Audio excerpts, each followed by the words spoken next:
xam comme dañoo tabax fii dañoo waroon bi ñuy tabax mu am canal bu mag boo xam ne dañ koy génne nga xam ne mooy parce que canal la ngi fii mais xam nga kii dafa fatt ñu reyee ko fële ca gannaaw xam nga buñ ko sëkkee léegi ndox mi dootul jàll kër gi gis nga fenêtre bi mooy sama néeg maanaam kii bi nii laal bi mu ngi téy ci kaw samay yére tout ça lépp dafa koy génne sama koy ci génn comme ça waaw non mësul am wallahi asim bu ñu waxee te yàlla tax mësul am billaahi wal kitaab man moom duma ci waxante lu dul dëgg jaraluñ ma ko sax waaye 2008 ba léegi si maa ngi door a gis mu mel nii li ko waral nag mooy fatt bi canal bi ndax dinaan jàll mais dañoo war a nekk si canal bu mag boo xam ne nii day arrivé ji ndox mi jóge fii mën a jàll pour dem non mosuñu ko dund lu mel nii nee nañ arrêté wax ñu ngi naan pour ñu defar ñu canal mais ba léegi ñoom defuñu ko pour lan instant bi lu ñuy xaar.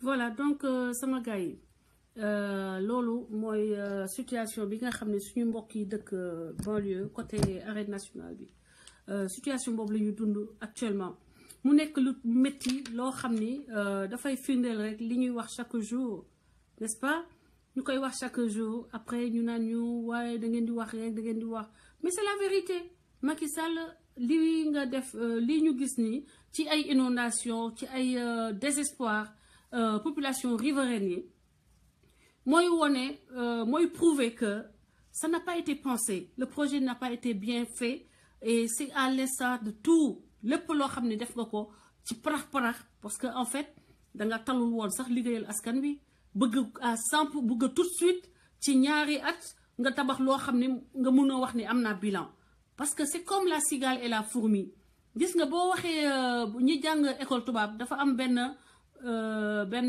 poème bu tudd la cigale et la fourmi la cigale et la fourmi dañoo wax l'esprit de ce truc de ce poème li nga siy jàng mooy nit ki da ngay jóg booy liggéey dara da nga ciy taxaw ci njalbeem doo xaar toujours dernière minute nga bëgg a taabi taf yëngal pour faire du sapoudrage yow yàlla daf la woon dalay woon ni ko pare na ci yow Macky Sall lu mu mënti demee parce que lii nii nga def sa arène nationale mu jékki-jékki téye fi mu toll nii dégg naa population yooyu am na ku ma ci waxal nee nañu dafa xiinoon tey ñëpp tiit fi mu ne léegi nit ñi ñoo doon laaj taw mais dafa taw après nit ñi bëggatuñu mu taw parce que ñu ngi tiit fi mu ne nii ndax comment ça s'appelle inondation yi accompagner la première pluie première fois que yàlla taw Sénégal tout le monde les gens sont inondés fi mu ne nii gars yi bëggatuñu sax mu taw léegi li ñuy ñaan mooy yàlla na tëye ndox mi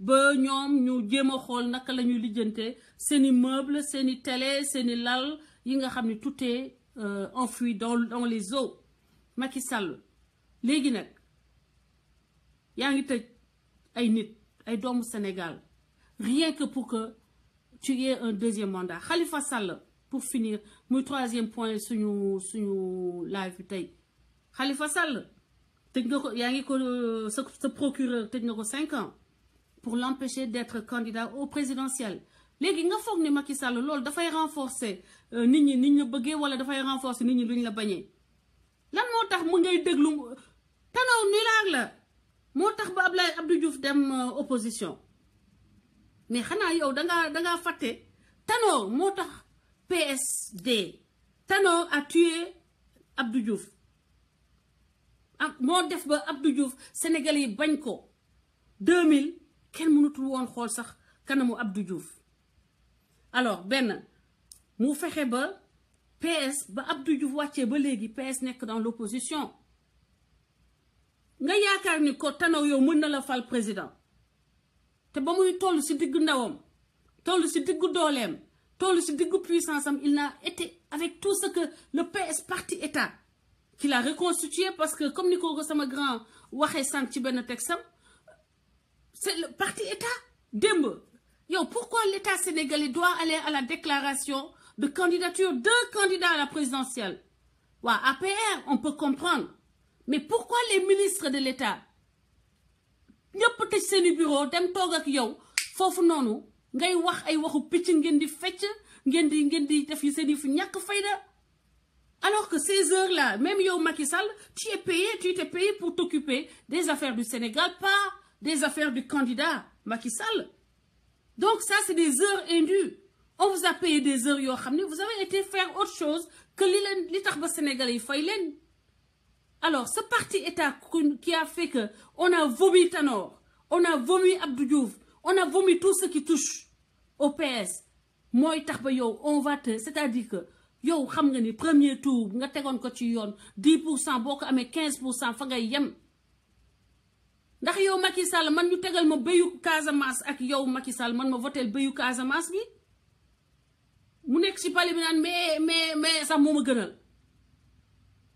Vous comprenez? I swear God te yow xalaat nga ni que Tanor mën na la yóbbu mën na la ci génn Abdou Diouf mën na la ci génne. Abdou Diouf il a été toujours sponsorisé.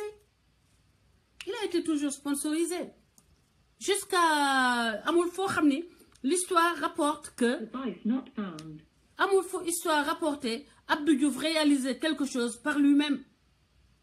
Amul foo histoire rapportée Ousmane Tanor Dieng réalisait quelque chose par lui-même.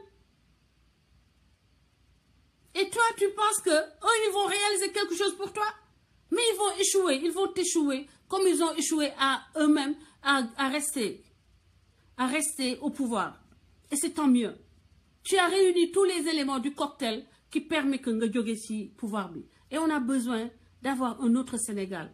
Le Sénégal dans lequel bi nga ñuy yóbbuwaat muy Sénégalu Macky bu Ousmane Tanor Dieng muy Sénégalu ku ma am ndey ku ma amul ndey muy iñaan gaal muy sonn gaal muy injustice gaal muy fen gaal bëggatuñu ko. ma ni PS bi nga dellusiwaat teg ko suñuy bopp ñun ñu demoon ba trop suñu traumatisme bi commencé wër nga delloo ñu traumatisme PS duñ la ko baal te on fera tout pour que tu le sentes vraiment parce que lii nga te nag bu dee muus nga tuuti essayer de commencer à régler say comptes c'est-à-dire essayer de mettre de l'eau dans ton vin avec tous les dossiers tout ce que tu as emprisonné c'est pas après ton mandat de bu fekkee ni da ngay yaakaar ni da ngay am mandat que ni après nga libérer nit non c'est pas ça Macky Sall c'est maintenant tu vas perdre boo sàccee nit ñi vont descendre dans la rue parce que wax nga ko on va te déloger boo sàccee on va aller te déloger parce que traumatisme PS moom duñ ko dundaat loolu jàngal na Sénégalais yi sax dee ñëpp nañu dee benn yoon waaye nekkaat ci loxo Ousmane Tanor Dieng nekkaat ci loxo Abdou Diouf ak ay loxo Moustapha Niass ñu nekk di xoggaliku di lekk di engraissé wu di taxawaalu di dem di taxawaalu seeni kër coow ñun loolu duñ ko nangu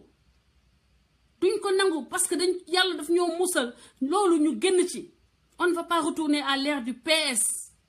On ne veut plus de PS. On ne veut pas de faux socialistes qui nous pompent l'air, qui nous sucent comme des sangsues, qui sont stériles, qui n'ont pas de générosité, ni ci programme, ni ci vision, ni ci lenn amul benn générosité. Il faut soxor rek, méchanceté rek, sàcc rek, jël këru état bi yépp ñu séddoo ko. ñi nekk ci au bord de la mer c'est-à-dire ñoom dañuy continuer di c'est une solidarité entre grands bandits ñi sàccoon temps wu Abdou Diouf ñoo dellusiwaat ñëw léegi nekk ay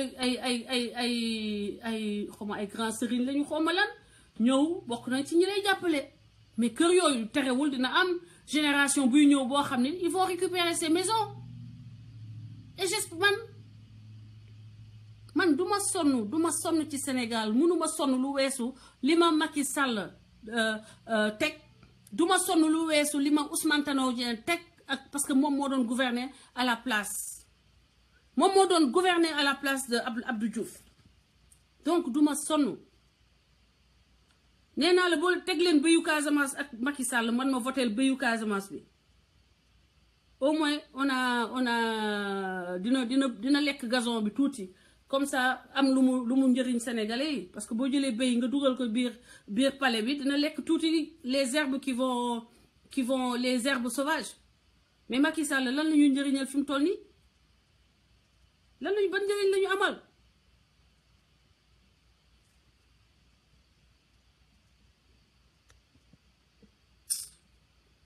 sama gars yi xaar ma tegal leen beneen vidéo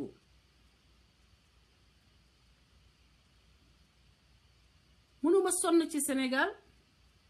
mënuma sonn ci Sénégal moo mbeng te rus naa sa tur bi ndax dama am mbokk bu tudd noonu moo tax rus naa sa tur bi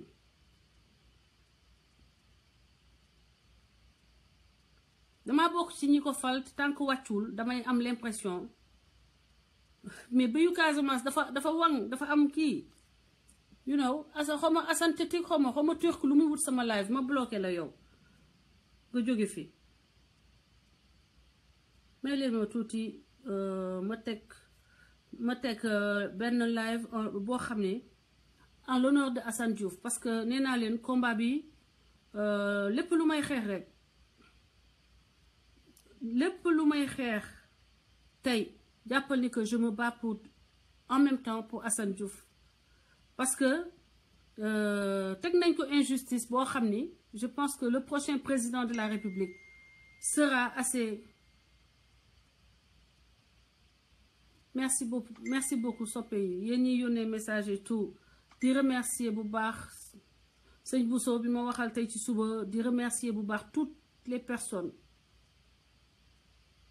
mais ñaamoo di sa kiiwu Assane Diouf laa nekk di jël ci sa page Assane Diouf daal li ma mën a wax ba mën ko wax mooy c'est une victime du système une grande victime comme man des fois di ngeen wax ni ndaw si xanaa du sonn mais li ma sonn ba pare sama àddina mënatuma ko sonnaat parce que li ma sonn sama àddina maa ngi ko sonn sous le régime socialiste et ba ma découragé ba xam ne mënuma ko redresser man kese ci laa génn Sénégal te saa yu ma demee ma am conviction ni que les choses ne changeront pas tant que les intellectuels qui ont démissionné ne mettront pas la main à la pâte. L'élite digne laay wax de waxuma l'élite corrompue ay genre ceux qui étaient à Diamniadio. Je ne parle pas de la racaille et des crévards qui étaient à Diamniadio. Moi, je ne parle pas de cela. Je parle de l'élite digne. Ceux qui travaillent en silence. En direct. Allô? waaw maa ngi live spécial Assane Diouf même waaw mais mun nga ci wax ci Assane Diouf waxal ci Assane Diouf. ok dama partagé live mu foog ne dañ ko tegaat quoi. non maa ngi jégalu bu baax a baax. non dama doon marqué l'occasion rapidement pour que ñu wax en même temps si tey la anniversaire injustice bi tegu ci moom. Et deuxième chose c'était les inondations. Troisième chose c'était le cas de Khalifa Sall le verdict. ok donc man Assane Diouf moom li ñu ci wax ak François li ma ciy wax mooy Assane Diouf dama am ñaari mbir comme ni ma waxee sànq ci benn kii ne leen benn bi dañuy am contentement bu ñu déggee mbiru Assane te dañuy am tristesse. contentement bi mooy lan dañuy fier ci Assane fier ci combat am ak dignité bi mu am ba dugg kaso ndax son peuple. donc di ci am satisfaction di fier ci moom. tristesse bi mooy dañu nekk ci biti moom mu nekk ci biir te ñun ñoo tax mu dem ci biir. donc dañ koy ñaanal yàlla may ko xolu muñ ba mu génn ci jàmm di wax ne ñu jàpp ci combat bi te bañ a bàyyi te bokk ndey bokk bàyyi boole xool tamit comme di ma ko wax léegi ci benn plateau man leen aussi benn nit laa fay tudd mooy François Hélène Gaye parce que ba muy metti te qui avait porté le drapeau moom moo jàppale Assane bi woo ma ko pour jeter les fleurs wax naa ko léegi ci émission Ousmane Tounkara ba mu lay rendre hommage foofu moom tamit man leen François moo fi nekkoon démb ba muy metti moo jàppale Assane di ko ñaan na kon nit dina jàppale frère am mu boot ñëpp ñu bokk ndey bokk bàyyi côté Assane loolu rek laa am lu may wax xam nga et les autres détenus politiques mooy ay Khalifa Sall ku mu doon yàlla na yàlla taxaw ba ñu am ndam ci kaw nguur gi man loolu laa am lu may wax parce que moom combattre toujours xam nga mooy loolu li ci des yow yaa koy gérer yaay rek li ci des di la ñaan aussi yàlla na yàlla dafa jàmm dafa ko fleuve ji naan walloo merci ñun ñoo fa merci beaucoup ñu ngi waa jubanti yëpp ok walloo merci. Voilà, donc Ousmane, un des lieutenants, un des supporters de Assane, il est vraiment engagé dans la toile. di wax ni képp koo xam ne yaa ngi ci Assane famille boo buggee woote léegi mun ngeen woote ñu dugal quelques intervenants après ñu xaaral ma xool ndax mun naa dugal buuna je sais pas, il n'aime pas trop intervenir, mais wax encourager.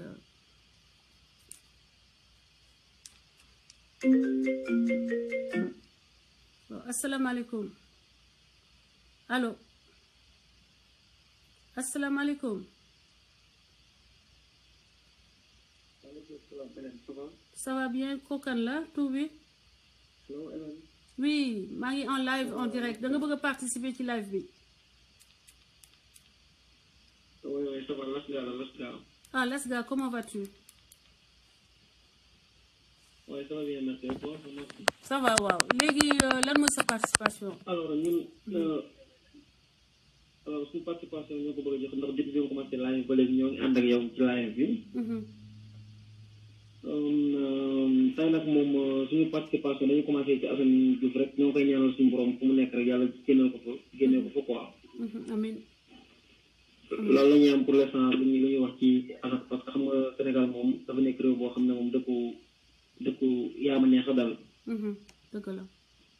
yaama neex la ñi nga xam ne dañoo tooñ kenn du leen dugal mais ñu tooñal la ñuy jël dugal leen ci kaso bi bàyyi leen fàtt leen fa. Je te jure. parce que temps yële ci ginnaaw déggoon naa Maître El Hadji Diouf moo waxoon ne Assane Diouf condamné nañ ko 6 mois yi jeex na ça fait longtemps. booba léegi mu ngi ci prison même man dafa ma jaaxal lan moo tax. ba léegi Assane continué nekk ci prison bi. moo tax man des fois damay poser des questions sax mu ne pourquoi Assane Diouf xanaa dafa amul par exemple ñu koy taxawu fii nii Sénégal wala nu mu demee noonu daal parce que mun ma comprendre que ñu jugé nit ba pare tamit penam mu tëdd ko après ñu continuer bàyyi ko ci prison ba léegi nii loolu dafa nekk affaire yoo xam ne injustice vraie injustice totale la Sénégal moom dafa nekk dëkk boo xam ne daal bu ma la ëppee doole dama la koy won te du mujj fenn.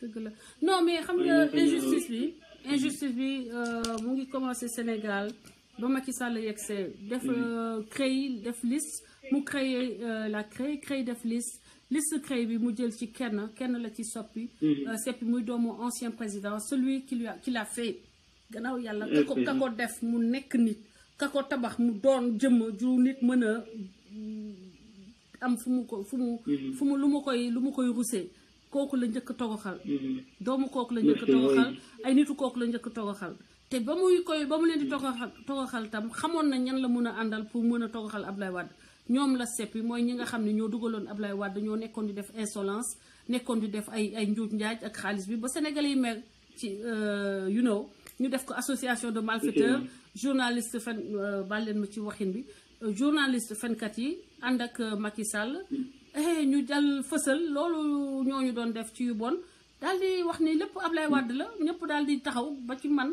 ak ñeneen ñu taxaw daal di xeex Ablaye Wade mu jóge fii mais moom dafa mel ni oto boobu nga posté ay njabootu golo xam nga bu ñu toppee bu ñu fexee ba sàcc oto daañu borom oto bi daw bàyyilu leen oto bi waaye ba tey xamuñu nu ñu commencé ak oto bi xamuñu lu ñu ciy def loolu na dañuy dugg ci biir oto bi def fa ay gannaaw kër def fa ay saw ak yooyu xotti siège yi mais duñu mën a yóbbu oto bi fenn donc loolu mooy situation bi Sénégal di dund tey exactement loolu moom mooy Sénégal boo xoolee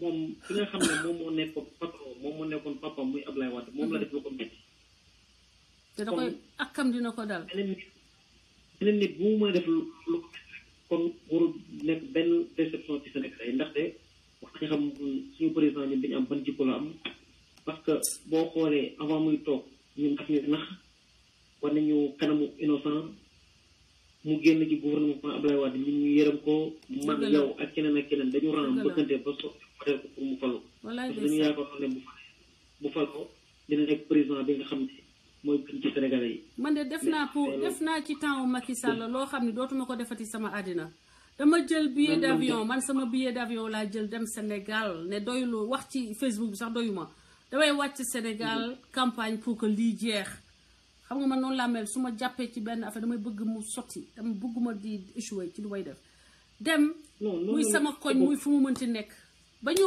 neenaal ba Macky Sall faloo ñoom dañoo foogoon ni man dama nekkoon ku jege Macky Sall ba dañu suma kër la ñu ñëw di célébrer mais loolu yëpp maanaam yàq jëf la yàq énergie yàq xaalis parce que kii nga visage bi mu wonee ba nit ñi yaakaar ni ko dina mën a soppi Sénégal mooy visage bi muy wane ba tey rek trompeur parce que man deuxième tour am naa xarit yu ma doon wax ni Françoise kii bu dee moom lay votel du ma dem ma nekk fi di campagne bu dee moom lay votel rek du ma dem voté ji damay toog sama kër ma naan leen loolu erreur la ma def samay développement samay poste ak lu nekk ku nekk ma motiver la fa ma dëkk noonu léegi nag moo ngi nii ñama ñooñu dañoo am dëgg ci man tey ñooñu ils ont eu raison te lépp moom la moom mooy yow da nga amoon sa ambition bu bien quoi sa décision moom mooy bëgg nga Macky Sall da ngay dem ba jeex jusqu'au bout man Sénégal kay laa bëgg